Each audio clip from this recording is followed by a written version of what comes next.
بسم اللہ الرحمن الرحیم۔ آج انشاءاللہ العزیز منشی پریم چند ان کی نثر نگاری کی خصوصیات پر تبصرہ پڑھیں گے اور اس چیز کو بھی پڑھیں گے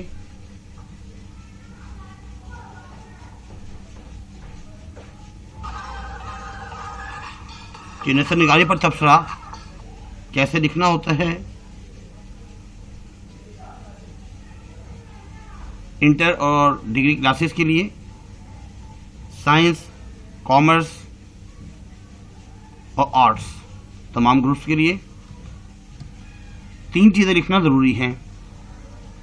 عمدہ تمہید، اس میں تعارف اور تصانیف لکھی جا سکتی ہیں، خصوصیات 10 سے 12 خصوصیات، اس میں تکرار نہ ہو، ڈبلنگ نہ ہو، اور 3 یا 4 مستند ناقدین کی آراء کہ دوسرے مصنفین ان کے بارے میں کیا فرما رہے ہیں۔ یہ جو ابھی خاکہ اسرا ابتدائیہ لکھنا ہوتا ہے، خصوصیات اور 3 کم سے کم ناقدین کی آراء۔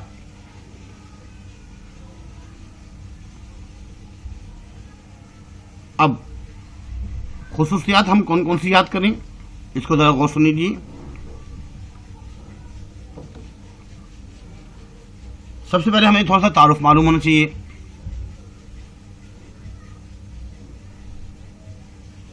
منشی پریم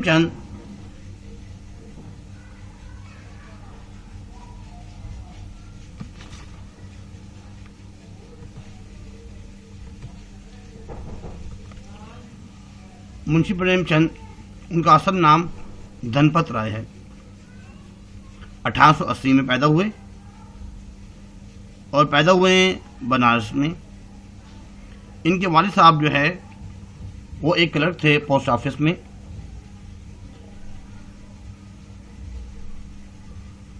ابھی پریم چند بچے ہی تھے کہ ان کے والد صاحب کا انتقال ہو گیا، اور جب ان کی عمر تقریباً 14 سال تھی تو والدہ کا بھی انتقال ہو گیا، اس لیے ان کے والد صاحب نے دوسری شادی کی۔ جب ان کی عمر 15 سال تھی تو والد صاحب کا بھی انتقال ہو گیا، اس لیے منشی پریم چند کو بہت زیادہ پریشانی کا سامنا کرنا پڑا، اور ان کا انتقال 1936 میں ہوا۔ اب اس کے بعد تھوڑا سا یہ بتانا ہوتا ہے کہ ان کی تصانیف کون کون سی ہیں۔ ان کی تصانیف جو ہیں، بوڑھی کاکی کے پہلے مصنف کے بارے میں جو لکھا ہوا ہے منشی پریم چند کے بارے میں، اس میں تصانیف بھی لکھی ہوئی ہیں: سوز وطن، پریم 25سی، پریم 40سی، پریم 32سی، اور خواب و خیال، فردوس خیال، زاد راہ، واردات، آخری تحفہ، یہ تمام ان کی جو ہے تصانیف ہیں۔ اب اس کے بعد یہ اصل میں اردو کے پہلے جو ہے افسانہ نگار ہے۔ خصوصیات میں سب سے پہلے ان کے بارے میں پڑھنا ہوتا ہے کہ اس میں ہم کیا لکھیں گے۔ اردو کے پہلے جو ہے یہ افسانہ نگار ہیں، اور کچھ لوگ ایسے بھی ہیں وہ سجاد حیدر یلدرم کو اردو کا پہلا افسانہ نگار سمجھتے ہیں، لیکن راجح قول یہ ہے کہ اردو کے پہلے افسانہ نگار جو ہیں منشی پریم چند ہیں۔ اس کے بعد پریم چند کی افسانہ نگاری میں تدریجاً ارتقاء، آہستہ آہستہ انہوں نے جو ہے ترقی کی تدریجاً۔ اب ترقی کیسے ہوئی؟ ان کا جو پہلا جو افسانی مجموعہ تھا اس کا نام تھا سوز و وطن۔ سوز و وطن، تو سوز و وطن سے لے کر آخری دور کے مجموعے جو ہے واردات اور زاد راہ، یہ ان کے جو نا آخری ناول ہیں، افسانے ہیں، تو ان میں کافی جو ہے نا فرق محسوس ہوتا ہے، اور اس طرح بہت سے ان کے ادوار ہیں۔ پہلا جو دور جو ہے وہ 1909 سے شروع ہوتا ہے 1920 تک، اور دوسرا دور جو ہے وہ 1920 سے لے کر 1932 تک ہے۔ تیسرا دور جو شروع ہوا وہ بہت ہی مختصر ہے، 1932 سے لے کر 1936 تک۔ تو اس طریقے سے مختلف ادوار ہیں، اور خاص طور پہ جو آخری دور ہے اس میں ان کی فنی عظمت اور موضوعات بہت سے ہیں، تو اس میں تھوڑے سے زیادہ واضح ہوتے ہیں آخری دور میں۔ اس کے بعد نمبر 3 میں ہم جو ہے اس میں پڑھنا ہوتا ہے اصلاح معاشرہ۔ ان کی فن کی خصوصیت میں ایک یہ بھی ہے کہ انہوں نے جتنے بھی افسانے لکھے ان کا مقصد یہ بھی تھا کہ معاشرے کی اصلاح کرنا، اور لوگوں کو بھی انہوں نے معاشرتی اصلاح کی طرف توجہ مبذول کروائی۔ جیسے کہ بیوہ عورتوں کے بارے میں ان کی جو مسائل ہیں، اور کچھ لوگ ایسے ہیں جن کی شادی کے مسائل ہوتے ہیں، جہیز کے بارے میں، اس موضوعات پر بھی جو ہے نا انہوں نے کافی چیزیں لکھی، کافی مضامین لکھے، تو یہ لکھنا ہوتا ہے۔ اس کے بعد ہے سیاسی موضوعات پر بھی انہوں نے جو ہے قلم اٹھایا، اور ان کی خصوصیات یہ ہیں،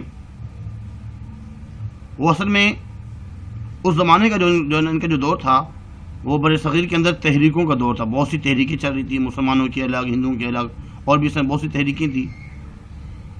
تحریک خلافت ہو گئی، اور اس طرح بہت سی تحریکیں تھیں۔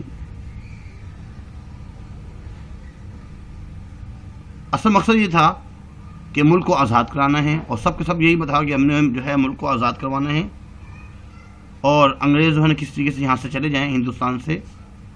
اس لیے انہوں نے جو ہے اپنی سرکاری ملازمت سے بھی استعفیٰ دے دیا، اور اس مہم میں جو ہے شریک ہوئے، اور بہت سے افسانے لکھے۔ اس کے بعد جو ہے ان کی جو تحریر ہے اس کی خصوصیت کے اندر دیہاتی زندگی بھی نظر آتی ہے، دیہاتی زندگی۔ جیسے زیور کے ڈبے میں بھی جو ہے تھوڑا سا دیہاتی موضوع کو دکھایا گیا ہے، اور بوڑھی کاکی کے اندر اس میں بھی ہے۔ اصل میں ان کا خود کا تعلق جو ہے وہ دیہات سے تھا، اس لیے دیہاتی زندگی کے جو مسائل ہیں انہوں نے اپنے افسانوں میں اس کا موضوع بنایا۔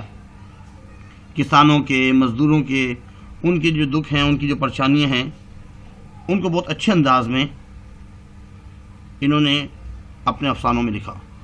اس کے بعد ہے تنوع مضامین۔ تنوع مضامین کا مطلب ہے بہت سے انواعات پر، بہت سی اقسام پر انہوں نے مضمون لکھے۔ سادگی و سلاست میں لکھنا ہوتا ہے کہ انہوں نے ایسے افسانے لکھے ہیں جو کہ بہت ہی سادہ تھے، سلیس ہوا کرتے تھے، پڑھنے میں بھی آسان، اگر کوئی بھی قاری پڑھتا تو اس کو آسانی سے پڑھ سکتا، اس میں کوئی مشکل چیزیں نہیں لکھتے تھے، کیونکہ افسانوں سے اس زمانے میں لوگ جو ہے نا کہانیاں پڑھا کرتے تھے، افسانے پڑھا کرتے تھے، اس سے بات سمجھی جا سکتی تھی۔ ان کی زبان بھی بہت آسان تھی، صاف تھی، اور بہت ہی اچھے انداز میں چھوٹے چھوٹے جملوں کو جو ہے وہ استعمال کرتے تھے۔ اس کے بعد فنی عظمت، اگلی ہیڈنگ ہماری بنتی ہے فنی عظمت۔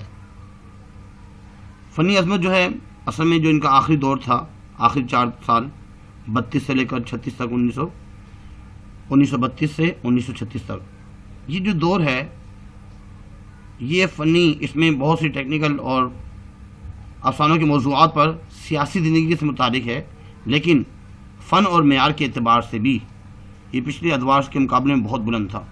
جیسے ان کا ایک افسانہ ہے سوز وطن، اور اس کے بعد جو ہے حج اکبر، بوڑھی کاکی، نئی بیوی، زادے راہ۔ ان کی جو فن ہے بتدریج وہ ایسے ترقی کرتے کرتے اپنی منزل تک پہنچتے رہے، اور بہت اچھا ایک انہوں نے افسانہ لکھا ہے کفن، یہ بھی ان کی فنی صلاحیتوں کو جو ہے نا ظاہر کرتا ہے۔ اس کے بعد ہے فطری انسانی کی نفسیات، فطرت انسانی، ان کی نفسیات کیا ہے۔ انہوں نے ان کی خصوصیت یہ ہے کہ انہوں نے اپنی جو ہے افسانوں کے اندر فطرت انسانی کی نفسیات کو بھی واضح کیا ہے۔ جیسے مثال کے طور پر خوشی، غمی، نفرت، بغض، رشک، حیرت، تعجب، اس قسم کی باتیں جو فطری جذبات کا اظہار ہوتا ہے، انہوں نے اس کو جو ہے نا بہت واضح انداز میں لکھا۔ اس کے بعد اس کا مجموعی جائزہ لیا جا سکتا ہے کہ منشی پریم چند نے اپنے افسانوں کو بہت اچھے انداز میں جو ہے اور بہت اچھے موضوعات پر انہوں نے لکھا ہے، اور ان کی جو خدمات ہیں وہ ناقابل فراموش ہیں۔ اور آخر میں جو ہے پر اثر مضامین بھی، ان کی تمام مضامین جو ہے نا بہت ہی پر اثر ہوا کرتے تھے، تاکہ پڑھنے والوں کو سمجھ میں آ جائے۔ یہ تمام جو ہے ان کی ہیڈنگس ہیں۔ اس کے بعد ناقدین کے آراء میں کیا لکھنا ہوتا ہے، دیکھیں مولوی عبدالحق۔ اب مولوی عبدالحق کیا فرما رہے ہیں کہ ہندوستانی ادب میں پریم چند کے بڑے احسانات ہیں۔ اردو ادب میں انہوں نے ادب کو زندگی کا ترجمان بنایا، اور انہوں نے ہر موضوع پر جو ہے نا باتیں کی، موضوع پر جو ہے نا افسانہ لکھا، دیہاتوں کے لہلاتے کھیتوں میں جا کر بھی دیکھا، منظر کشی کی بہت اچھے انداز میں۔ کرشن چندر جو ہے اب وہ کیا فرما رہے ہیں ان کے بارے میں، ان کی رائے یہ ہے کہ منشی پریم چند نے کھیتوں میں کسانوں کی کاوش کے بیج بوئے ہیں کہ تم اگر چاہو تو اس میں انقلاب کی فصل کاٹ سکتے ہو۔ ایسے آغا اشرف کشمیری وہی فرماتے ہیں کہ منشی پریم چند کا ہر افسانہ اسٹیج پر معلوم ہوتا ہے، اور ان کا ہر کردار منہ سے بول اٹھتا ہے۔ یہ کچھ چیزیں جو ہے ناقدین کے آراء میں لکھنا ہوتا ہے۔ امید ہے کہ آپ نے میرا چینل جو ہے سبسکرائب کیا ہوگا، اگر نہیں کیا تو برائے مہربانی سبسکرائب کیجیے۔ ہر سال جو ہے اردو، اسلامیات، پی ایس ٹی، ان کی جو ہے لیکچرز آپ کو ضرورت پڑتی ہی ہیں، تو وقتاً فوقتاً جو ہے اس لیے اس کو لائک لازمی کیجیے، اپنے دوستوں میں شیئر کیجیے۔ یہ تو ان کے بارے میں تعارف ہوا، اور کچھ تصانیف کے بارے میں۔ اس کے بعد ان کا جو پہلا افسانہ ہے، اردو کے پہلے افسانے نگار یہی ہیں، کچھ لوگ سجاد حیدر یلدرم کو کہتے ہیں۔ اب ایسے ہی ان کی تدریجاً ارتقاء جو ہوا افسانہ نگاری کا، اس کے بارے میں تھوڑا سا بیان کیا گیا۔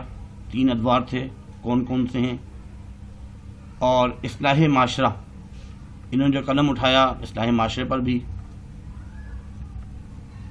اس کے بعد منشی پریم چند انہوں نے سیاسی موضوعات پر بھی قلم اٹھایا، دیہاتی زندگی کو بہت اچھے انداز میں بیان کیا، اور تنوع مضامین، بہت سے اقسام پر جو ہے انہوں نے مضامین لکھے۔ سادگی اور سلاست، بہت ہی سادہ چھوٹے چھوٹے جو خوبصورت جملے استعمال کرنے لگے۔ ایسے ہی فنی عظمت کے بارے میں بیان کیا گیا ہے۔ فطرت انسانی کی نفسیات کو انہوں نے بہت اچھے انداز میں بیان کیا ہے، اس میں ان کی خصوصیت ہے۔ ایسے ہی مجموعی جائزہ بھی لیا جا سکتا ہے کہ اس میں کیا کیا باتیں تھیں، پر اثر مضامین، اور پھر آخر میں آرائے ناقدین کی راہ، مولوی عبدالحق کیا فرما رہے ہیں، اور ایسے کرشن چندر جو ہے ان کے بارے میں کیا فرما رہے ہیں، اور آغا اشرف کشمیری ان کے بارے میں کیا فرما رہے ہیں۔ یہ تمام چیزیں لکھنی ہوتی ہیں۔ امید ہے کہ آج کا لیکچر سمجھ میں آیا ہوگا۔ آج کے لیے اتنا ہی کافی ہے۔ اللہ حافظ، وما علینا الا البلاغ المبین۔ جزاکم اللہ خیر، فاحسن الجزاء۔